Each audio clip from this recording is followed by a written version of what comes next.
কলামের জন্য 1 যোগ করে দিলাম, তাহলে হিসাব করলে 34.33। কলামের সংখ্যা তো আর এখানে তোমার ভগ্নাংশ হইতে পারে না, এই জন্য আমরা পূর্ণ সংখ্যা 35 করে নিছি।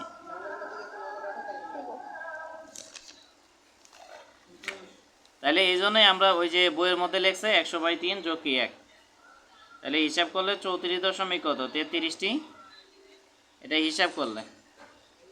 এখন কলামের সংখ্যা তো আর দশমিক হইতে পারে না, এই জন্য আমরা 35টা ধরবো। তাহলে আশা করি বুঝাইতে পারছি।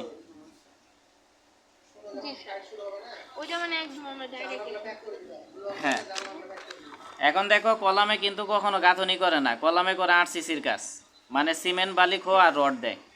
আর এই যে যে দেওয়াল আছে এই দেওয়ালে করে কি গাঁথনির কাজ। তাহলে এখন আমরা কি করব, পুরা আয়তন বের করছি 41.25 metre cube.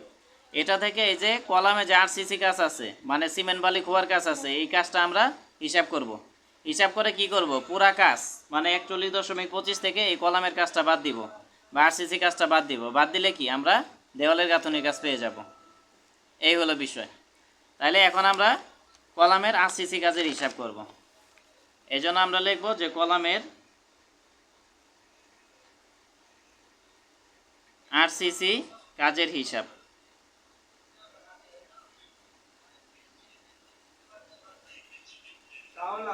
n into l into b into h।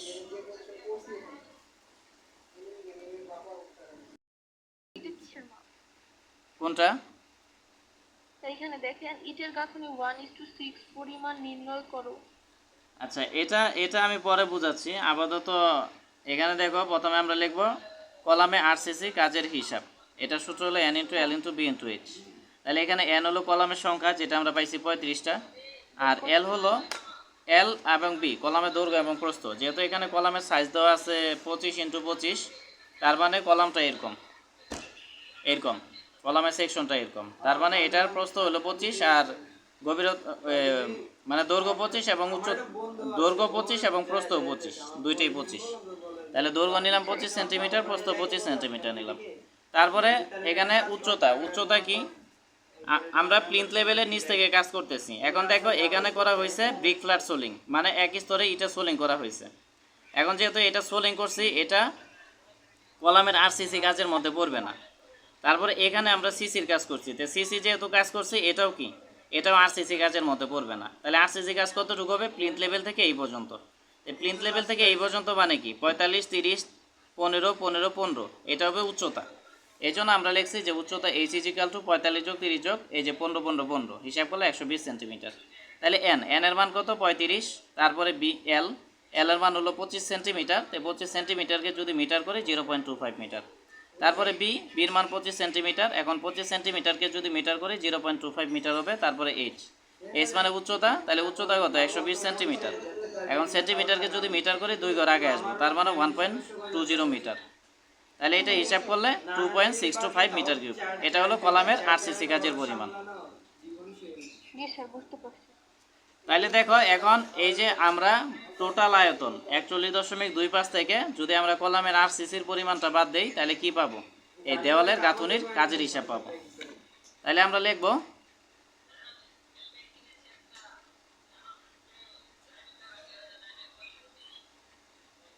লিখব যে ইটের দেওয়ালের বা ইটের গাঁথনির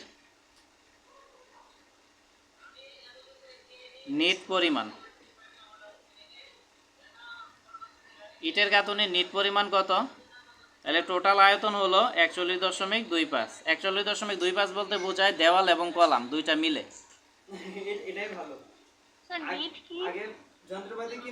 নিট মানে হলো আমরা আগে গাঁথনির আয়তন কত পাইছি, দেওয়াল এবং কলাম সহ হলো 41.25 মিটার কিউব। এটা হলো দেওয়াল এবং কলাম দুইটা মিলেই, এটা হলো মোট গাঁথনি। মোট গাঁথনি থেকে যখন তুমি কলামের গাঁথনিগুলো বাদ দিবা বা বিয়োগ করবা, তখন কি মূলত দেওয়ালের গাঁথনির কাজের হিসাব পাবা। তাহলে আমরা কি করব, মোট আয়তন 41.25 থেকে কলামের আরসিসি 2.625 বিয়োগ করব। তাহলে বিয়োগ করে যে মানটা পাবো এইটাই হলো নিট পরিমাণ, মানে শুধুমাত্র গাঁথনির পরিমাণ। বুঝাইতে পারছি বিষয়টা? তাহলে হিসাব করলে 38.625 মিটার কিউব আসবে। এই হলো বিষয়। এখন প্রশ্নে যদি বলে যে মালামালের পরিমাণ বের করো, তাহলে মালামালের পরিমাণ কিভাবে বের করে এটা আমি দেখাই দিচ্ছি। প্রথমে লিখবো আমরা ইটের সংখ্যা। তাহলে এখানে ভেজা আয়তন কত? 38.625। এটার সাথে আমরা 410 গুণ করব। গুণ করলে কি পাবো? ইটের সংখ্যা পাবো। তাহলে 38.625 ইন্টু হলো 410। তাহলে হিসাব করলে 15836.25T। এখন ইটের সংখ্যা তো আর ভগ্নাংশ হইতে পারে না, এই জন্য কি 15836কে 7 করে নিব। তাহলে বলো এটা বুঝাইতে পারছি কিনা?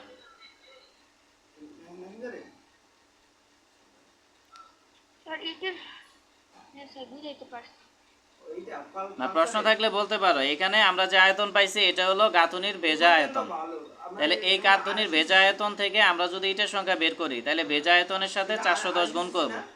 তাহলে গুণ করলে ভগ্নাংশ স্যার এটা কিন্তু সূত্রের মতো না, আমি হ্যাঁ। ইটের সংখ্যা বের করতে গেলেই আমার এটা করতে হবে। হ্যাঁ, মানে আমরা যদি গাঁথুনির ইটের সংখ্যা বের করি তাইলে কি করব? 410 গুণ দিব, এটা নিয়ম। জি। তাহলে এখানে ভগ্নাংশটাকে পূর্ণ সংখ্যা করে নিলাম, মানে 6কে 7 করে নিলাম আমরা। এরপরে দেখো এখানে বলছে যে 1:6। 1:6 মানে বোঝাচ্ছে এটা হলো সিমেন্টের পরিমাণ আর এটা হলো বালির পরিমাণ। বালির পরিমাণ। হ্যাঁ, এখন এখানে যে আয়তন দেওয়া আছে এটা হলো ভেজা আয়তন। এখন তুমি যখন সিমেন্ট বালি কিনবা তখন কি ভেজা আয়তন কিনবা না শুষ্ক আয়তন কিনবা? শুষ্ক। শুষ্ক আয়তন। এই জন্য আমাদের ভেজা আয়তন থেকে শুষ্ক আয়তন করতে হবে। তাহলে আমরা লিখবো যে ইটের গাঁথুনির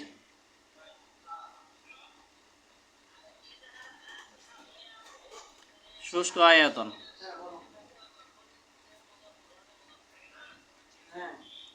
ইটের গাঁথুনির শুষ্ক আয়তন মানে ইটের গাঁথুনির ক্ষেত্রে, আমি কথাটা আবার বলছি যে ইটের গাঁথুনির ক্ষেত্রে যখন ভেজা আয়তন থেকে শুষ্ক আয়তনে আসবা তখন ভেজা আয়তনের সাথে 0.35 গুণ করতে হবে। ইটের গাঁথুনির ক্ষেত্রে যখন শুষ্ক আয়তন আসবা তখন ভেজা আয়তনের সাথে কি 0.35 গুণ করতে হবে। তার মানে 38.625 এটার সাথে আমরা কি 0.35 গুণ করব।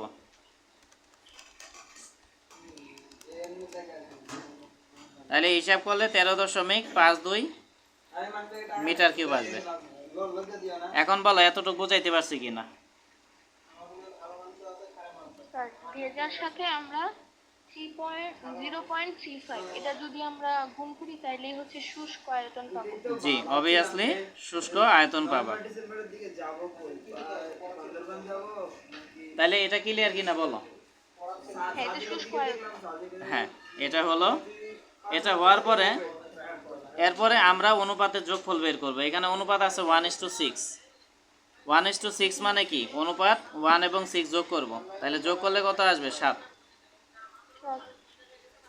তাহলে এখন দেখো, তাহলে প্রথমটা হলো সিমেন্ট, তারপরটা হলো বালি। তাহলে সিমেন্ট কত অংশ? 7-এর 1 অংশ। আর বালি কয় অংশ? 7-এর 6 অংশ। হ্যাঁ, তাহলে এখন আমরা লিখব যে অতএব সিমেন্ট। তাহলে সিমেন্ট কত? মোট আয়তন কত বলো? মোট শুষ্ক আয়তন হলো 13.52। তাহলে 13.52 দিব। এটার কত অংশ? সিমেন্ট 7-এর 1 অংশ, তার মানে 1/7। এটা হলো সিমেন্টের আয়তন। এখন দেখো এখানে আছে মিটার কিউব। আমরা যখন সিমেন্ট কিনবো তখন তো আর মিটার কিউবে কিনবো না, আমরা কিসে নিব? ব্যাগে। সিমেন্টের ক্ষেত্রে মিটার কিউব থেকে ব্যাগে আসার জন্য 30 দ্বারা গুণ করতে হবে। স্যার এটা একটু লেখা, ওইটা কি ভিডিও হইতেছে না স্যার? হ্যাঁ, ভিডিও হচ্ছে, আমি টেলিগ্রামে দিয়ে দিব। আর টেলিগ্রাম নাম্বারগুলো আমাদের দিয়ে দিও তোমরা। আর হিসাব করলে 56.79 ব্যাগ আসবে। এখন ব্যাগ সংখ্যাকে আমরা পূর্ণ সংখ্যা করে নিব, 57 ব্যাগ নিব। তাহলে এই বিষয়টা বুঝাইতে পারছি কিনা বলো? প্রশ্ন থাকলে বলতে পারো। না। এরপরে স্যান্ড, স্যান্ড বা বালি। তাহলে বালি কত? এখানে শুষ্ক আয়তন হলো 13.52। এটার কত অংশ বালি? 7-এর 6 অংশ। তাহলে 7-এর 6 অংশ মানে কি? 6/7 মিটার কিউব। তাহলে হিসাব করলে 13.52 ইন্টু 6/7 হিসাব করলে 11.59 মিটার কিউব।